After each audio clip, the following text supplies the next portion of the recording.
character of the Covenanting period, one John Livingstone. And we have two lectures today and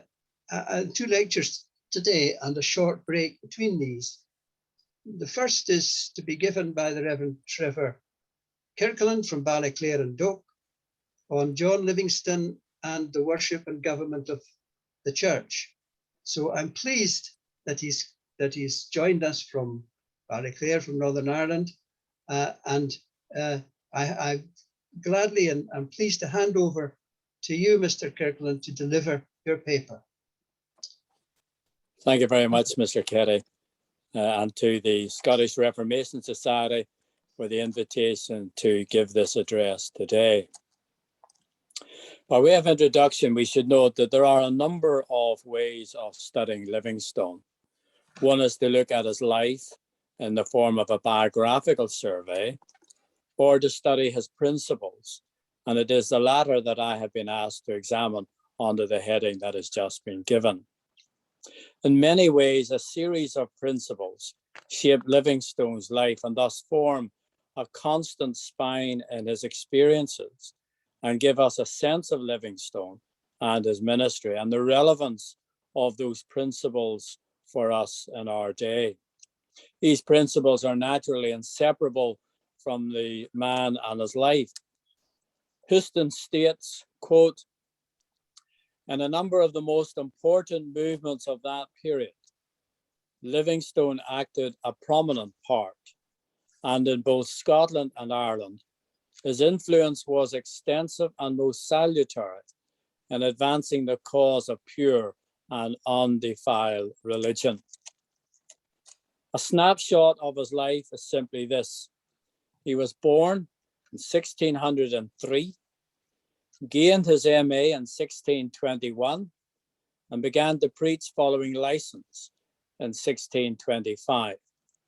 His ministry was at that time generally of an itinerant nature, sometimes for his father, at other times at communions, which were the main occasions for his preaching at that time. Livingstone was the third in his line to enter the ministry. The first was his grandfather, Alexander Livingstone, followed by his father, William. What then of his principles? There are 8 in all that I want to deal with today. First of all, opposing ceremonies.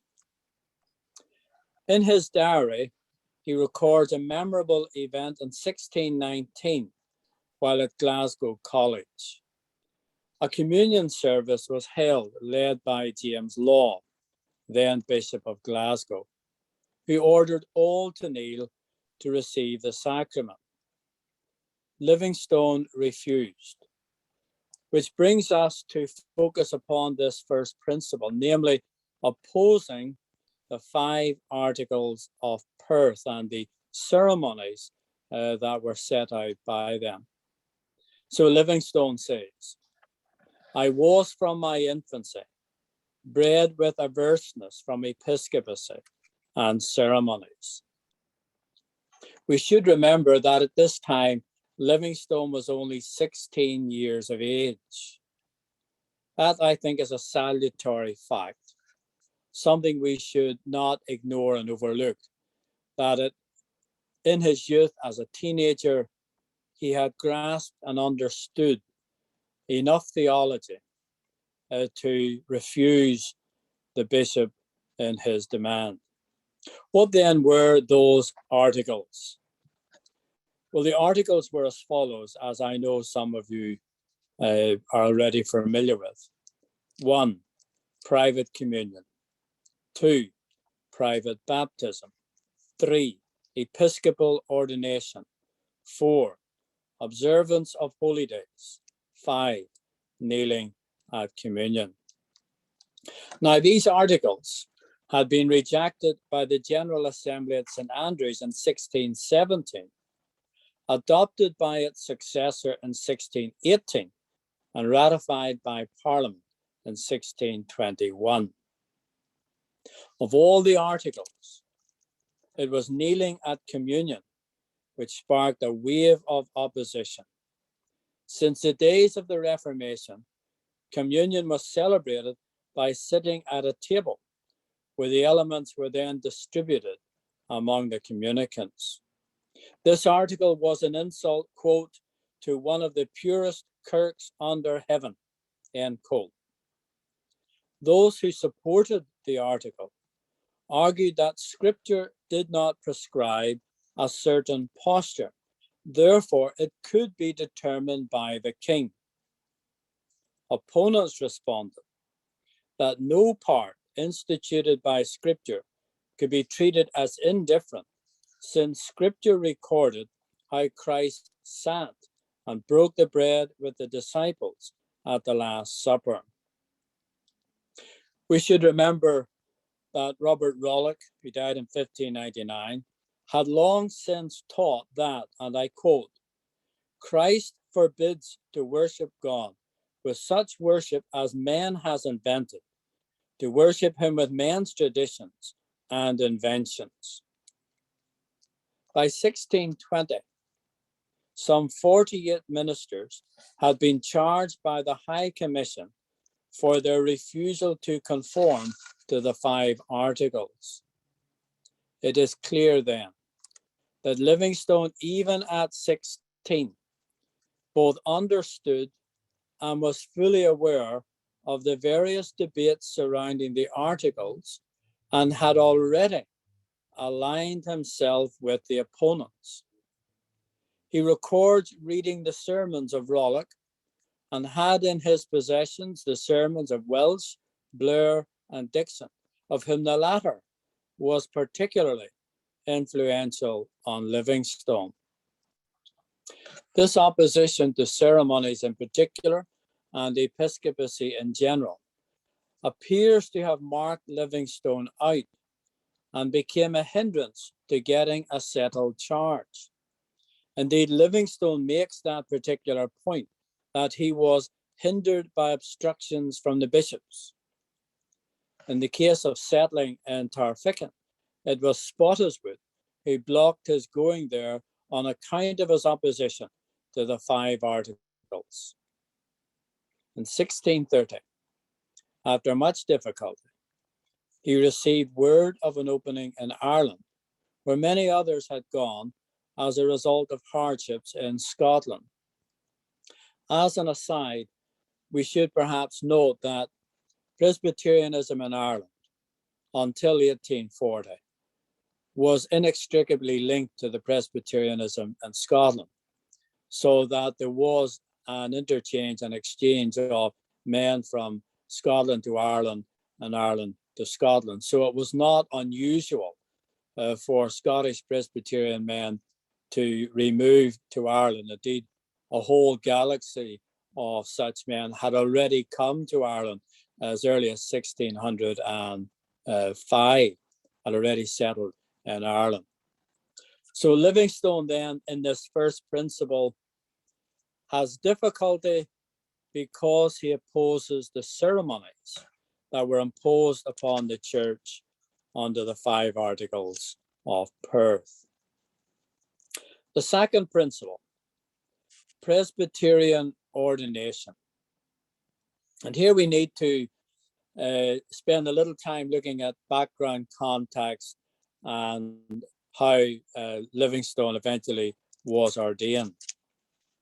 Livingstone received a letter from Viscount Clandeboy. Now, Clandeboy estate is a huge estate that was governed and looked after by the Montgomerys. So it was a huge estate that covered South Antrim and all of North Down. And Clandeboy was the family seat. Livingstone received a letter from Viscount Clandeboy with a request to fill the vacant pulpit at Killinship, County Down. The matter of going to Ireland had already been broached when he was at Irvine, where Robert Cunningham from Holywood, County Down, George Dunbar of Larne, had proposed to Livingstone that since there was no likelihood of a call anywhere in Scotland due to the opposition by bishops, his best hope was Ireland. And once again, principle was to the fore. Andrew Knox was the Bishop of Raphoe, which is in Donegal, a descendant of John Knox, was placing Scottish Presbyterian ministers within his bounds. He was invited by Clandeboy to meet Livingstone, to whom Livingstone showed his letter of invitation. Knox, of course, was already familiar with the issue that confronted Livingstone, namely Episcopal or Presbyterian ordination. Since Livingstone would minister in an Episcopal establishment, he needed Episcopal ordination. On the other hand, Livingstone rejected such in favor of ordination by a presbytery alone. Nothing less than that would suffice. So how was the problem resolved? How did they square the circle, so to speak? Well, unknown to Livingstone, the answer had already been provided. The solution was that on a designated Sabbath, Livingstone would preach at Ramelin, which is in Donegal, having invited other Presbyterian ministers, including Cunningham, to attend along with Knox, the local bishop, who together would ordain Livingstone, thus satisfying both sides. However, Livingstone had yet a further scruple, which was the Book of Ordination itself. Well, Knox invited Livingstone to read it and, I quote, desired that anything I scribbled at, I should draw a line over it in the margin, and Mr. Cunningham should not read it. But I found it had been so marked by some others that I needed not anything. That's how the problem had been solved. But it was this ordination which annoyed the Bishop of Down, namely that Livingstone had gone to Raphoe for ordination and was now ministering in Killinchie, County Down. In subsequent histories, both sides effectively maintained their own positions. The Episcopalian narrative noted that no ordinations took place without the attending bishop being present. The Presbyterians asserted no ordinations occurred except that which was Presbyterian. Technically, both were correct. How did it come to pass? Well, it must be remembered that the flexibility in the Irish Church is due to Ussher, who was more concerned at getting sound preachers than be inflexible over systems. Furthermore, the support of Lord Clandeboy was instrumental at keeping the Bishop of Down, Robert Eklund, at bay. What cannot be accepted is the charge made by Richard Mant, Bishop of Down and Connor, a generation later, that Livingstone and the rest entered the church by deception, when the record clearly demonstrates the opposite. It is important to take note of what Mant states and then ask, is this true of Livingstone? Did he and all the rest enter by deception?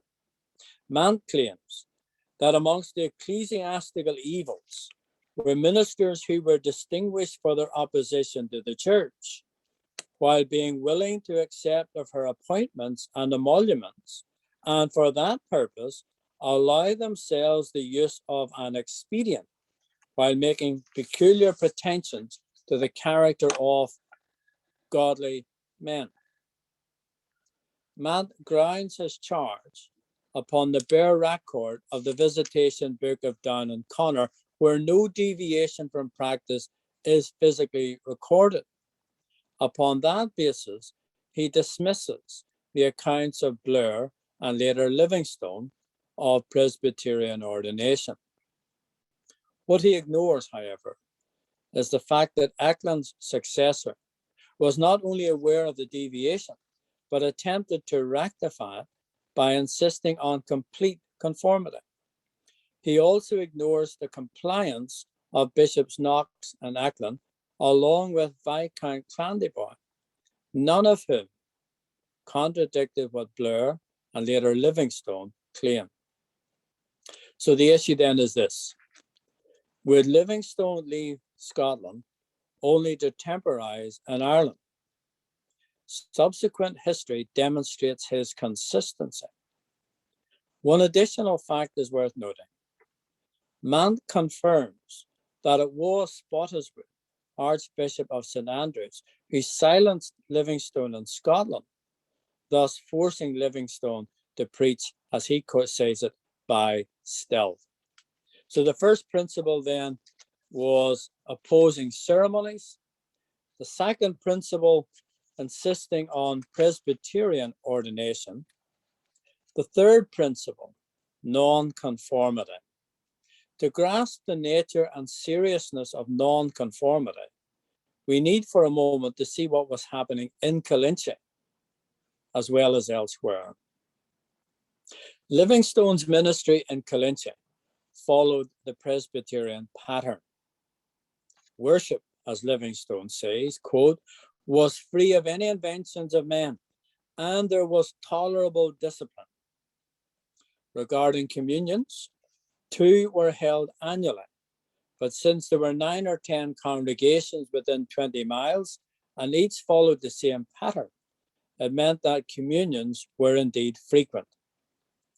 In addition, all these men met monthly at Antrim, 6 Mile Water, for communion, preaching, and exercising discipline. It was effectively a presbytery. Trouble, however, was in store. The previous year of 1630, Livingstone had gone to Scotland to preach at the Shotts Communion. A number of Scottish bishops sent word to Leslie, Dean of Down, who, along with others, lobbied Bishop Eklund to suspend Livingstone and Blair. Accordingly, this occurred in the autumn of 1631. However, they were restored by Usher after Dunbar, Welsh, Hamilton, and Culver went to see him. But the bishops of Scotland were unhappy and informed the king. Thinking that non-conformity wasn't criminal enough, they added, I quote, stirring up the people to ecstasies and enthusiasms.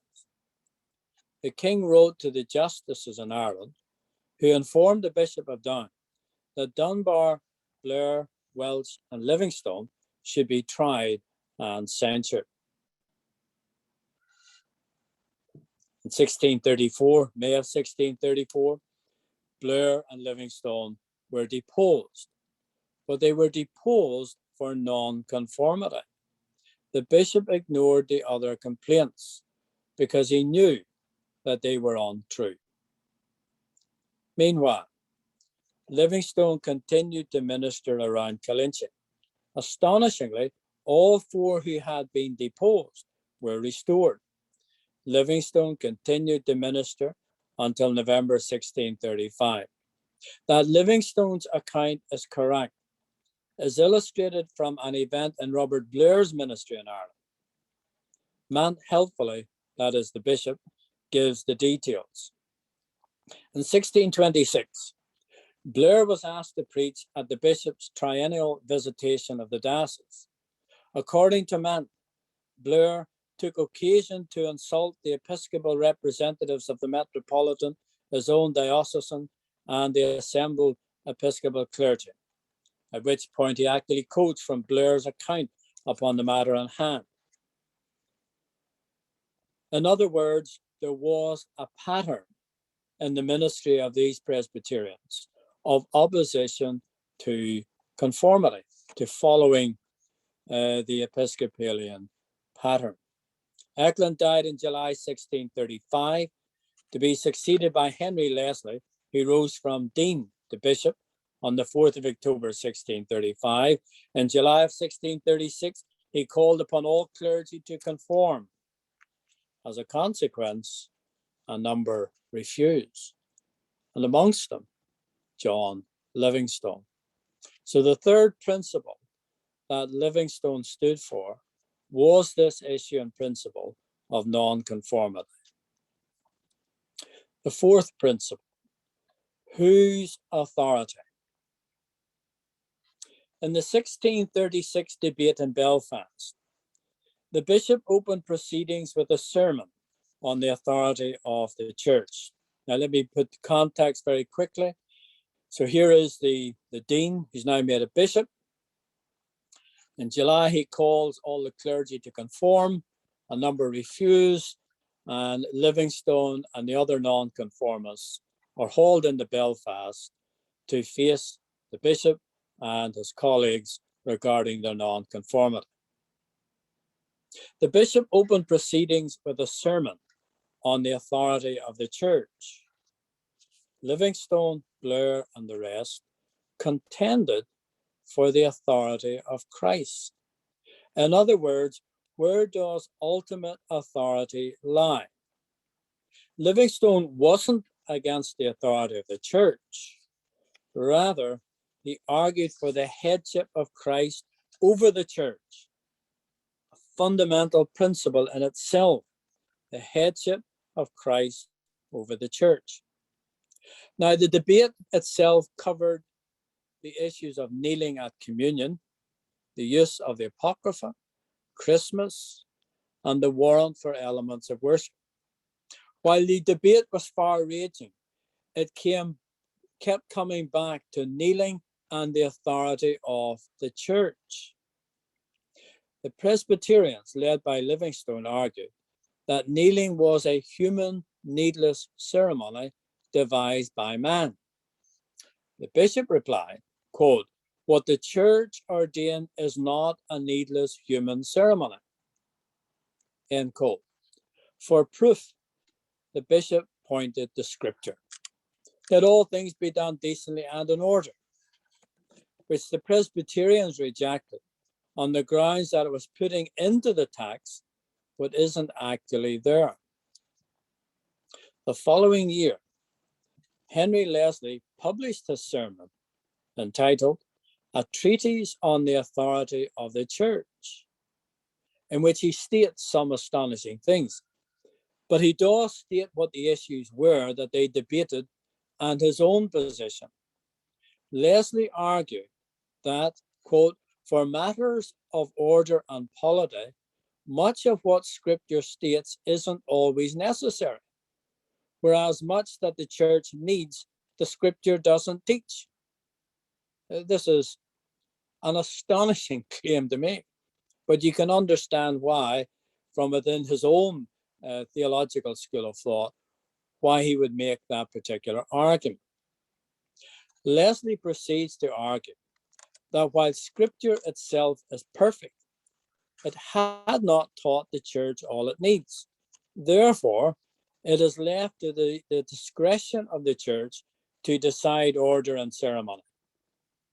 Leslie actually claims that this shows the wisdom of scripture in omitting these things, which are either obvious, numerous, or changeable. By contrast, what the Presbyterians argued was the opposite. All that we need, Christ has given or can be deduced from scripture. Leslie could not grasp the significance of his argument. You see, if order and ceremony are man-made and changeable, then why insist upon it? In other words, where does authority lie? With the church or with Christ? He said, with the church. Livingstone said, with Christ. Fifth principle, the covenant.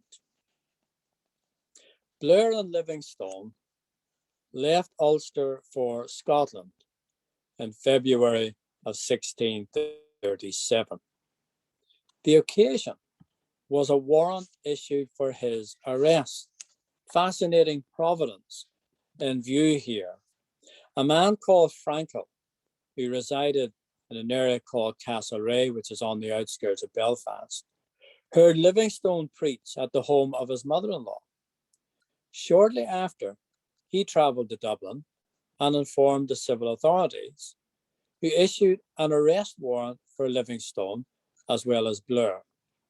Incredibly, a man called Robert Young, a servant to Robert Blair, who lived near Livingstone's house, was present on another issue, overheard the conversation, immediately took a horse and riding all night, arrived at Livingstone's house to warn him before the arresting party arrived to take him.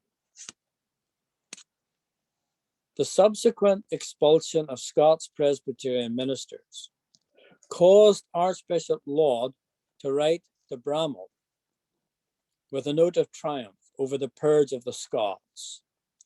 Little did he know that within a few months, episcopacy was to be swept away across Scotland, and the very ones whose removal he gloated over would be instrumental in its removal.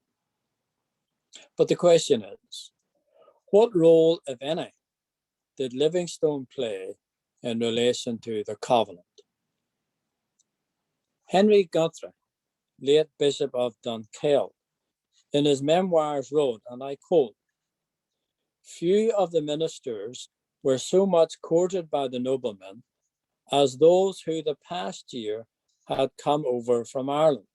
In regard they found by their pulse how ready they would be to go with them to the utmost of their designs, whereas they had been suspicious of many others, and not without cause, that how soon they should go beyond that which they called reformation of the church, and encroach upon the king, they would fall away."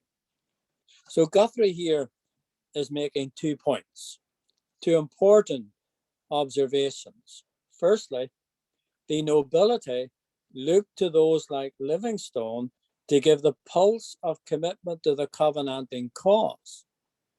And second, as a standard to judge others as to how far they would be prepared to follow. So that gives you a sense of the man, his steadfastness of principle. As soon as the national covenant was drawn up, passed and signed, Livingstone was delegated to take it to London. And that gives you, in a snapshot, something of the links between Livingstone and a whole range of people across the United Kingdom. But there were some who were unhappy with the decision to send Livingstone. Robert Bailey, for example, states, and I quote, "The noblemen sent Mr. John Livingstone before him. With what instructions I know not, but it was sore against my mind that he would be employed at this time, being a bookman, a preacher rigid and passionate, and which was worse, standing under the sentence of excommunication of the Irish Church."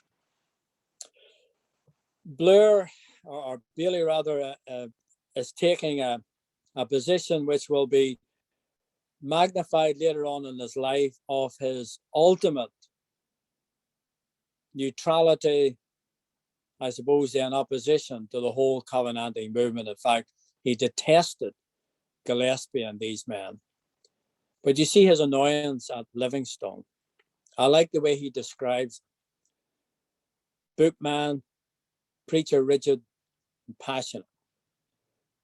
But he does not explain why Livingstone was under excommunication of the Irish Church. As for any who signed the covenant, Livingstone, like others, insisted upon honesty. An example of this is demonstrated regarding the treaty with Charles II at Breda in 1650. Livingstone warned of perjury, that if the king was not signing it honestly, then he would be committing that. Livingstone, of course, was overruled, thus bringing guilt upon the whole realm. So the issue of the covenant of central importance to John Livingstone. The 6th principle, purity of worship. Innovations in worship by refusing to follow contemporary practice might be a subheading. It is interesting that what had been central in the 1636 Belfast debate ironically arose in the 1638 General Assembly itself.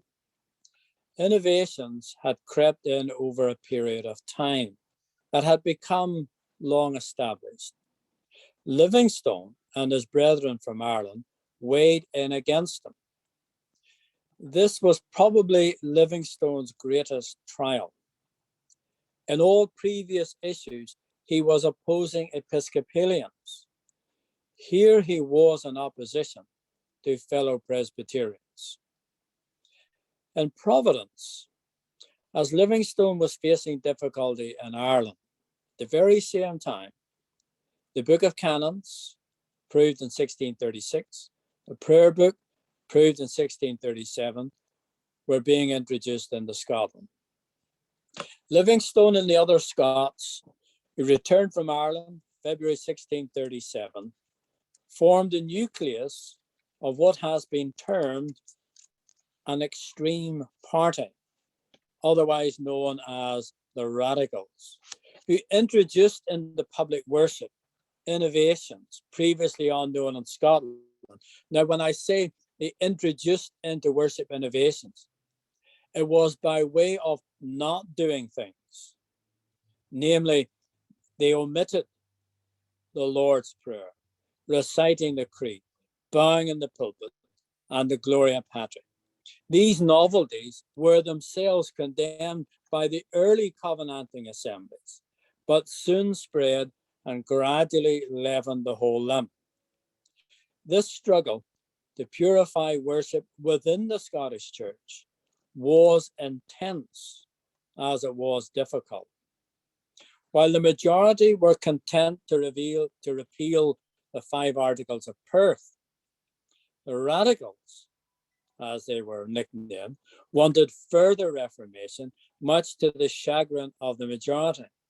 Livingstone was one of a group consisting of Rutherford, Dixon, Blair, Hamilton, McClellan, and George Dick of Glenluce.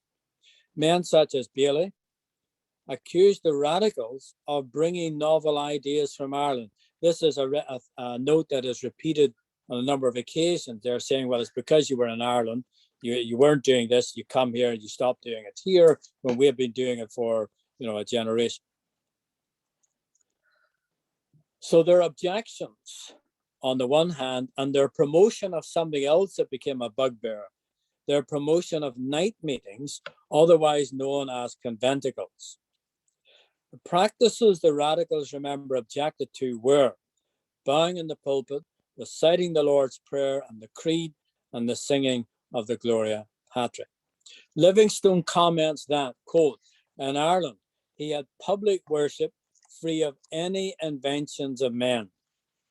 Stevenson says that opposition was organized by an inner ring who comprised the Radical Party and the Kirk. It is important that we take note of this group.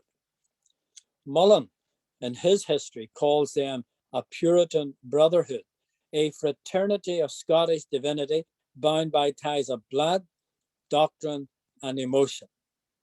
As early as 1630, Livingstone noted that Henderson was part of a group referred to as, quote, the Godly, who had been meeting regularly from 1626 to 1637. John Spalding claimed they had signed a clandestine band. In June of 1637, John Livingstone attended the best known of these opposition gatherings.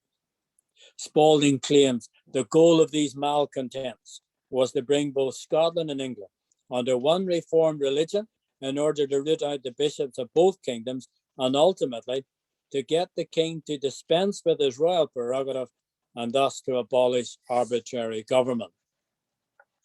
At the General Assembly of 1638, it was demanded by some, by the ministers from Ireland were even present. Livingstone and Blair spoke for all of them in stating it was because, quote, they refused to embrace, subscribe, and swear to the Service Book of Ireland and all the corruption that were in that church, thus giving an edge to their position and standing against these other ceremonies that had crept into the church in Scotland. Sprott, in characteristic form, describes it all rather negatively in terms of an extreme party and an ultra-extreme party who by their rejection of various practices degraded our worship.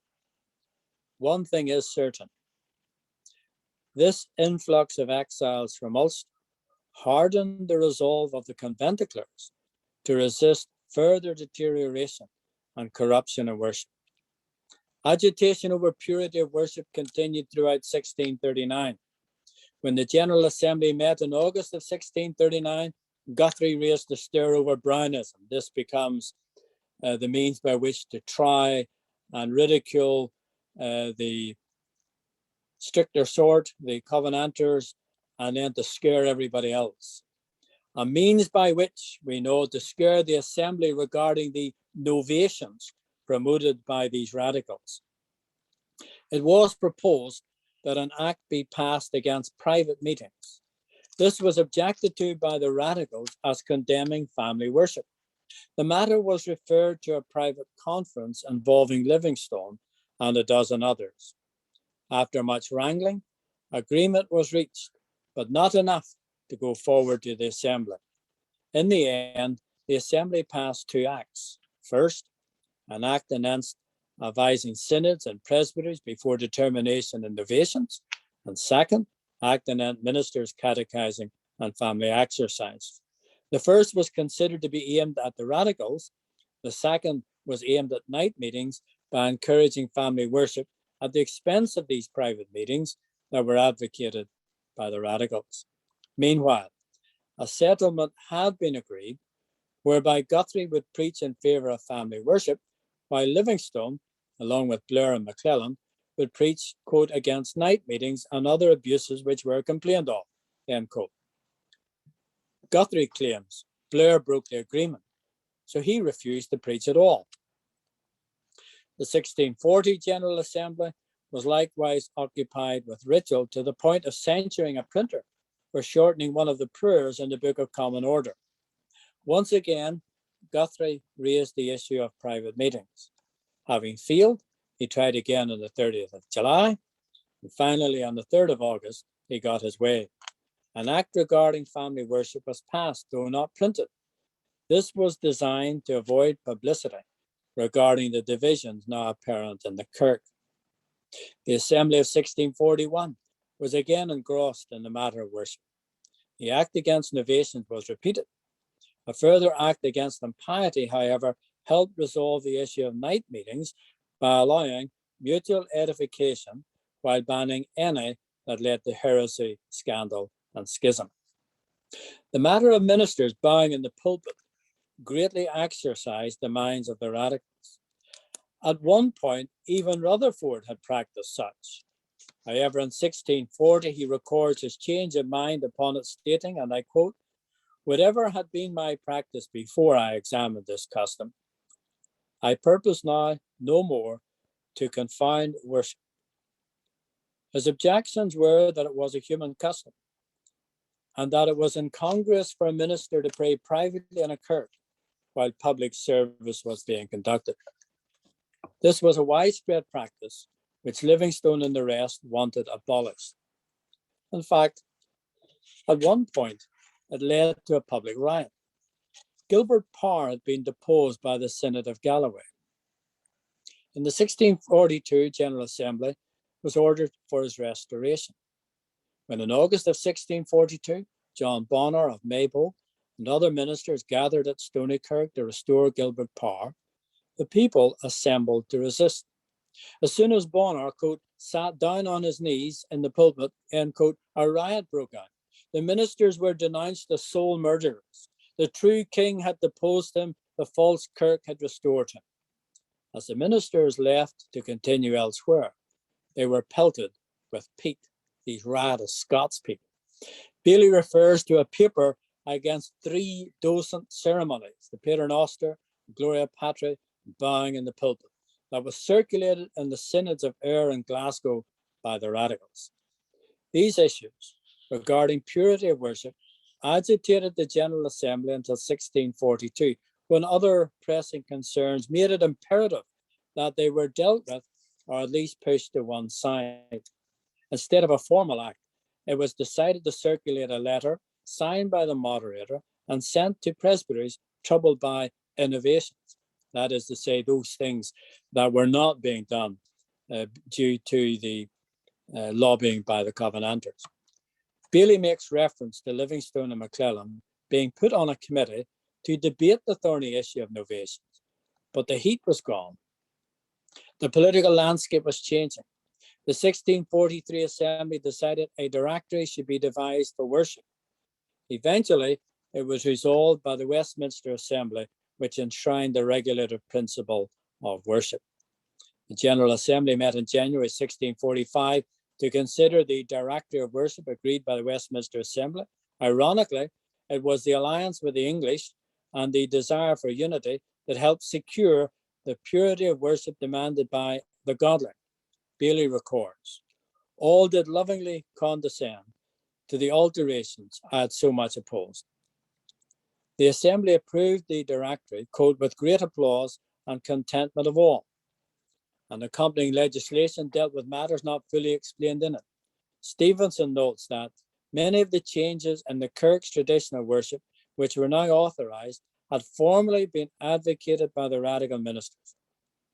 Lectures expounding scripture were to be established, ministers bowing in the pulpit be hereafter laid aside.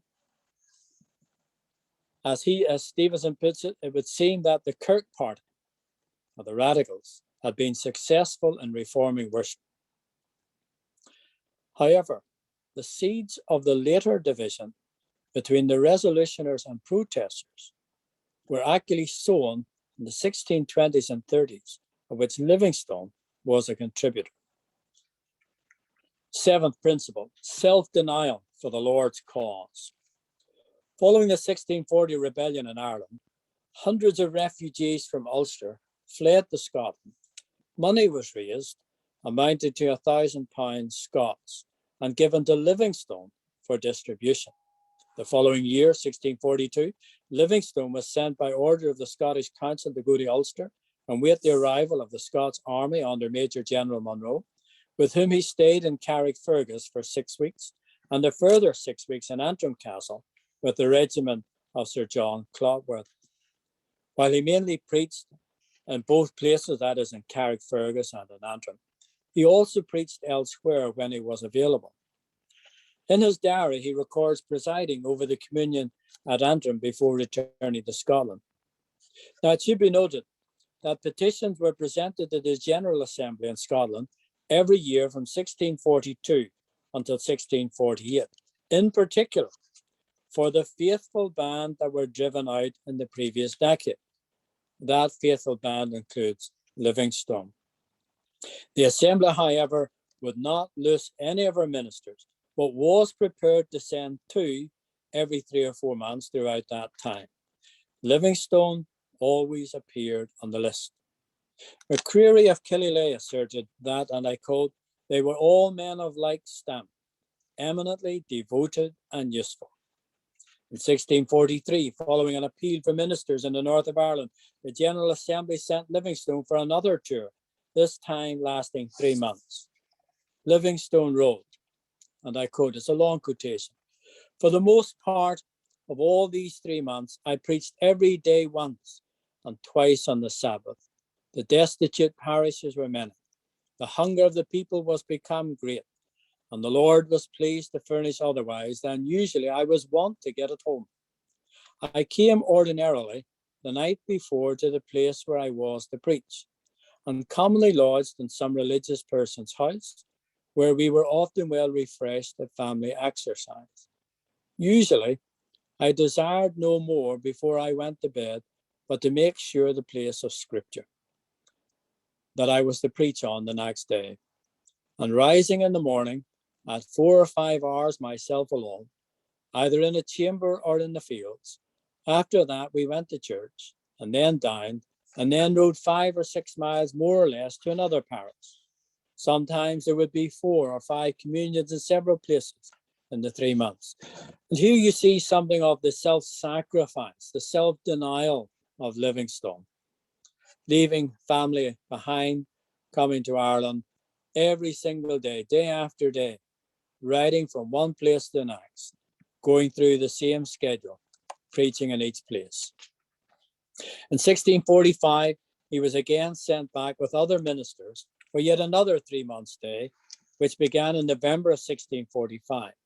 On this occasion, in addition to his preaching, he was involved in the installation of 2 Presbyterian ministers, the Reverend David Buttle in Ballymena, Reverend Archibald Ferguson at Antrim.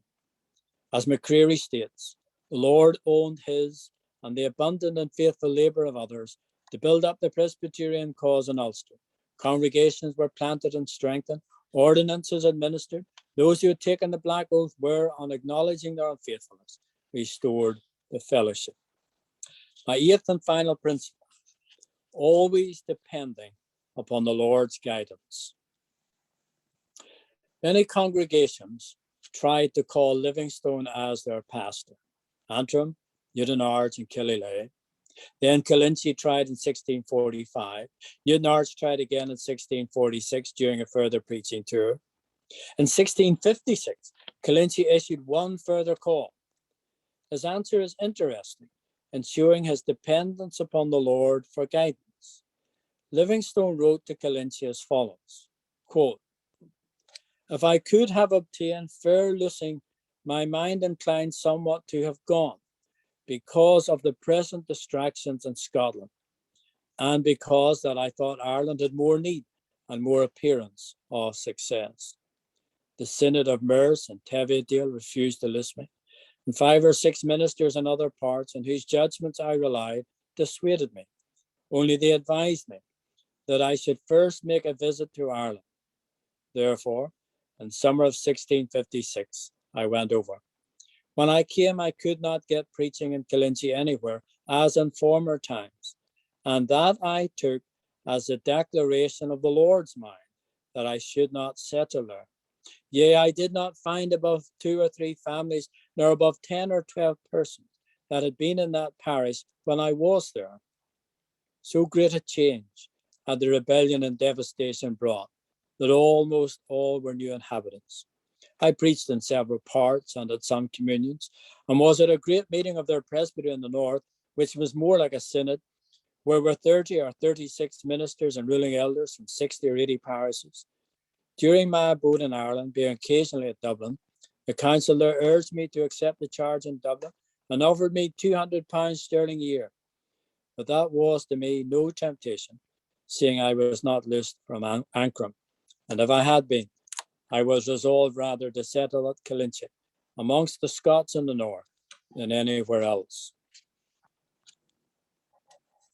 There were many gains that had been made in Scotland throughout this period that Livingstone was present. But it all began to unravel following the whole debacle with the king called the engagement. Throughout all this, Livingstone was distrustful and warned about it. However, he was overruled. He disliked the tenor of the discussions, found himself out of his depth, and in the end was entirely unsatisfied with the result. As Livingstone says, it seemed rather like a merchant's bargain of prigging somewhat higher or lower than plain dealing. It was laid upon Livingstone to preach after the king had signed the Solemn League and Covenant and take his oath. Livingstone would gladly have delayed proceedings until they were all in Scotland. On the morning of the signing, Livingstone pleaded with the king not to perjure himself or the whole kingdom. Livingstone says the guilt of what happened involved the commissioners, the state, and the church. Amazingly, when Cromwell became ruler, he invited Livingstone to London. Livingstone hoped that his visit would procure some good to Scotland, but to no avail.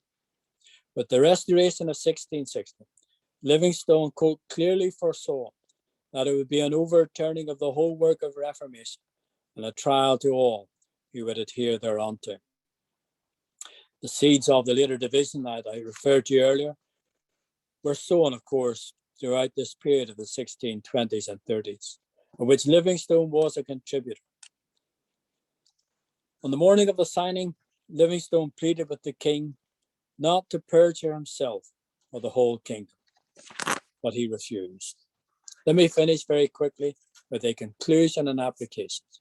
What relevance is any of this to us today?